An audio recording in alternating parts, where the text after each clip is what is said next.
দেখুন, উস্কানি ভাষণ মামলায় শক্তিপুর থানায় গতকাল তলব করা হয়েছিল হুমায়ুন কবিরকে। সেখানে তিনি যাননি। আজকে রেজিনগর থানায় তলব করা হয়েছিল, নির্ধারিত সময়ের আগেই তিনি পৌঁছে যান।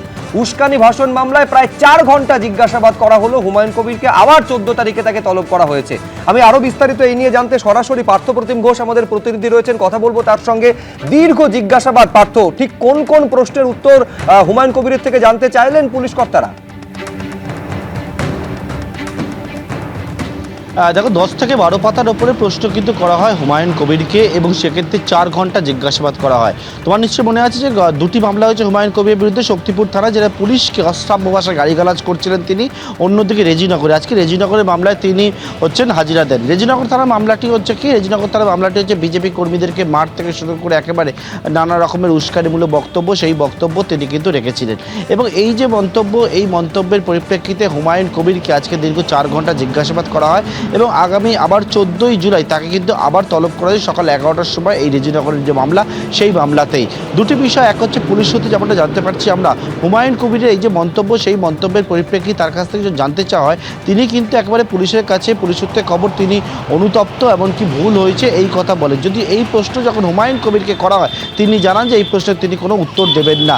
অন্যদিকে শক্তিপুর থানার যে মামলা, সেই থানার মামলা, শক্তিপুর থানার নাম না করে তিনি বলেছেন শক্তিপুর থানায় তিনি হাজিরা দেবেন না। এখন দেখার বিষয় শক্তিপুর থানা পরবর্তী কী পদক্ষেপ নেয়, এবং এই রেজিনগরের মামলা ওনাকে আবার হুমায়ুন কবিরকে কিন্তু 14ই জুলাই ওনাকে সকাল 11টার সময় তলব করা হয়েছে। শুভজিৎ। বেশ পার্থ, আপাতত তোমাকে ধন্যবাদ। এবার এই জিজ্ঞাসাবাদ পর্ব শেষ হওয়ার পর যখন বেরোচ্ছেন থানা থেকে হুমায়ুন কবির, কি বললেন একবার দেখুন। 10 পাতার প্রশ্নমালা রেডি রেখেছিল।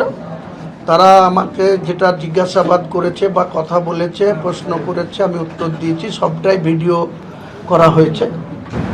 আমাকে যেসব সাবজেক্ট নিয়ে কথা বলেছে, যেসব বিষয় নিয়ে আলোচনা করেছে, কেস কানেকশন তার মধ্যে অন্যতম 219/26 রেজিনগর পিএসের যে কেস আমার বিরুদ্ধে হয়েছে, সেই কেসের সঙ্গে বেশি সংযোগ আছে। আদার্স রাজ্যের বিভিন্ন জায়গায় আমার বিরুদ্ধে যে এফআইআর হয়েছে, সে ব্যাপারে আমার নলেজে আছে কিনা সেটা বলেছে। আমি বলেছি পুলিশের সর্বোচ্চ পদে যিনি আসীন আছেন, সিদ্ধিনাথ গুপ্ত, তার কাছে আমি অফিসিয়ালি 3 দিন আগে চিঠি করেছি, মেল করেছি, যে রাজ্যের বিভিন্ন থানায় আমার বিরুদ্ধে কোথায় কটা এফআইআর হয়েছে বা চালু আছে সেটা আমাকে জানাতে। এখনো পর্যন্ত আমি সেটার উত্তর পাইনি। বললাম তো, আমি অত কিছু বলতে পারবো না, আমি পরিষ্কার বললাম, পরিষ্কার বলি।